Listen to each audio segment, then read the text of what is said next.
lecture, I want to talk about course organization, the resources that could be available after some lectures, the course structure, and also I want to talk about some useful tips that could improve your learning experience during the course. First, let's start talking about course organization. Mainly, there are two types of lectures in this course. We have theoretical lectures, in which I will define some important concepts that you have to grasp well before you proceed in the course. The second type of the lecture are practical lectures. In this type of lectures, there will be a code session in which code examples will be explained in order to understand the ideas well. Also, in this course, there are multiple milestone projects in which you will practice what you have learned in real and comprehensive projects. In order to make sure that you are able to discriminate between theoretical lectures and practical lectures from the beginning, I add this symbol at the first slide of each practical lecture. Now let's talk about lecture resources.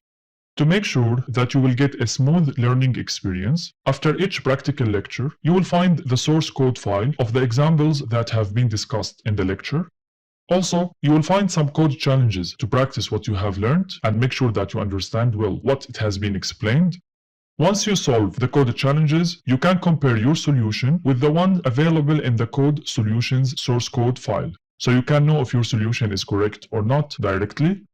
Finally, after some lectures, you will find an appendix summarizing some lecture aspects. For example, the functions that have been discussed in the code session inside this lecture. Now let's talk about course structure. In this course, I assume that you have no programming knowledge before. Therefore, the first module, Introduction to Programming, will give you a brief introduction to programming in general. The next module, Introduction to Python, will show you how to get Python installed and how to get PyCharm IDE installed in your computer, whether you use Windows, Mac, or Linux OS. Also, you will learn how to run your first program in Python. Next, basics of Python syntax will be covered. After that, I will start to talk about data structures in Python. Therefore, we will learn about numbers and collections. Once we understand all of these concepts, we will start to talk about flow control. Therefore, we will learn about conditional statements and iterations and loops. After these 7 modules, the advanced part of the course will start, in which you will learn how to create your own functions. You will learn about advanced concepts like comprehensions and generators and exceptions handling. Also, you will see how to deal with files and folders using Python programming language. You will learn about Pickle module and how you can save and load data inside hard disk.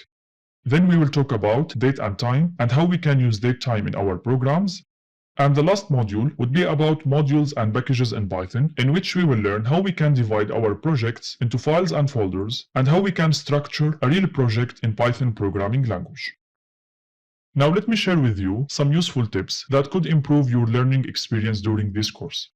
First of all, don't forget to use the gear setting, in which you can speed up or slow down the video player according to what you like. Also, you can use Udemy application in order to download the lectures in your mobile phone, and you can attend the lecture anytime you would like offline. Finally, if you have any question, please search this question in Google and Stack Overflow, which are great resources to get answers quickly.